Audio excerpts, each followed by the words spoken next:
আসবে বন্ধুরা, দিনটা অন্ধকার করে দিছে। এই বছরটা যা বন্যার বছর হইলো, মানুষের কৃষকদেরকে একদম রাস্তায় বসিয়ে দিয়েছে। এই কথা মনে হলেই অনেক কষ্ট লাগে। কৃষকদেরকে একবারে রাস্তায় বসায় দিছে, এটা মানে একটা খুব খারাপ হয়েছে এই বছরটা। আর বারবার খালি বৃষ্টি নেমে যায়, বারবার বৃষ্টি নেমে যায়, তার মানে এই বছরটা অনেক একটা বৃষ্টির বছর। বৃষ্টির বছর, বন্যার বছর, পানির বছর। তাতে কি হইল, মানুষের যে ক্ষতি হয়েছে, মানুষ একবারে ভিখারি হয়ে গেছে। যারা ফসল তুলে সংসার চালায়, প্রত্যেকের জামা কাপড় কিনা, খাবার দাবার সব কিছু এই ফসলের মধ্যে, সেই মানুষগুলো একদম রাস্তায় বসে গেছে। আল্লাহ যে তাদেরকে কিভাবে চালাবে একমাত্র মাহবুদ আল্লাহ জানে। আল্লাহর কাছে দোয়া করি যেন সেই ধরনের মানুষগুলোর ব্যবস্থা আল্লাহ করে, রিজকের ব্যবস্থা আল্লাহ করে, সবার পাশে সবাই থাকে। আর সবচেয়ে বড় কথা হচ্ছে আমার মহান আল্লাহ যেন তাদের উপর রহমত নাজিল করে। প্রিয় বন্ধুরা, আসসালামু আলাইকুম। কেমন আছেন আপনারা সবাই? আশা করছি সবাই ভালো আছেন। দেশে এবং দেশের বাইরে প্রবাসে যত আমার প্রাণপ্রিয় বন্ধুরা রয়েছেন, আমার কলিজার ভাই বোনেরা, যারা আমার চ্যানেল থেকে ভিডিওটা দেখবেন দয়া করে চ্যানেলটা সাবস্ক্রাইব করে দিবেন। যারা ফেসবুক পেজ থেকে দেখবেন আমার পেজটাকে ফলো করে দিবেন। যারা ইনস্টাগ্রাম এবং টিকটক থেকে দেখবেন সবাই আমার সঙ্গে অংশগ্রহণ করবেন, আমাকে সাপোর্ট করবেন, অনেক বেশি ভালোবাসা দিবেন। বন্ধুরা, যারা আমার চ্যানেল থেকে ভিডিওটা দেখেন দয়া করে একটু লাইক করে দিবেন, শেয়ার চাই। তারপরে হচ্ছে আপনারা কমেন্ট করবেন, ভালো ভালো গঠনমূলক কমেন্ট করবেন। যারা আমার পেজ থেকে ভিডিওটা দেখবেন অবশ্যই আমার পেজটাকে ফলো করবেন।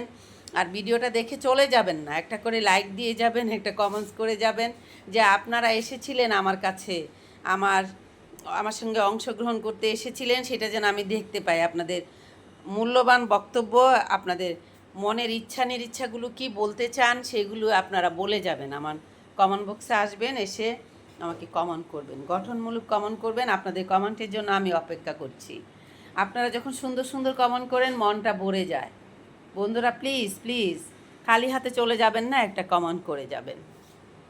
প্রিয় বন্ধুরা, আমার প্রিয়জন যারা রয়েছে দেশে, দেশের বাইরে, প্রবাসে, বড়দের জন্য রইল আমার তরফ থেকে সালাম, ছোটদের জন্য রইল এক বুক ভালোবাসা। প্রিয় বন্ধুরা, আপনারা যে যেখানে রয়েছেন, যেভাবে রয়েছেন, সেখান থেকে মহান আল্লাহ তাআলার কাছে শুকরিয়া আদায় করবেন, ভালো থাকার চেষ্টা করবেন, নিজের প্রতি যত্ন নেবেন। নিজেকে সুস্থ রাখাটা সবচেয়ে বেশি জরুরি। কেননা আপনি সুস্থ না থাকলে এই পৃথিবীর সব আলো নিভে যেতে পারে। তাই নিজেকে সুস্থ রাখাটা অনেক বেশি জরুরি, অনেক বেশি। প্রিয় বন্ধুরা, সবশেষে একটি কথা বলতে চাই, আপনার গর্ভধারণী মায়ের প্রতি অনেক অনেক বেশি খেয়াল রাখবেন, ভালোবাসা দিবেন, আগলে রাখার চেষ্টা করবেন। যাদের বাবা মায়ের পৃথিবী ছেড়ে চলে গেছে তাদের জন্য বেশি বেশি করে দোয়া খায়রাত পড়াবেন, ভালো ভালো ছোটো ছোটো কাজগুলো করবেন, সবাই যেন আমরা ভালো কাজের সঙ্গে থাকি।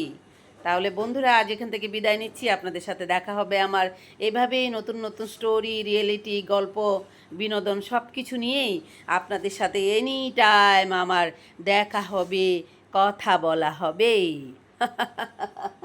প্রিয় বন্ধুরা, আমার জন্য সবাই দোয়া করবেন, আমি যেন সুস্থ থাকি, ভালো থাকি, আর আপনাদের সাথে প্রতিনিয়তই কথা বলতে পারি। তাহলে আজ এখান থেকে বিদায় নিচ্ছি। খুদা হাফেজ, টাটা।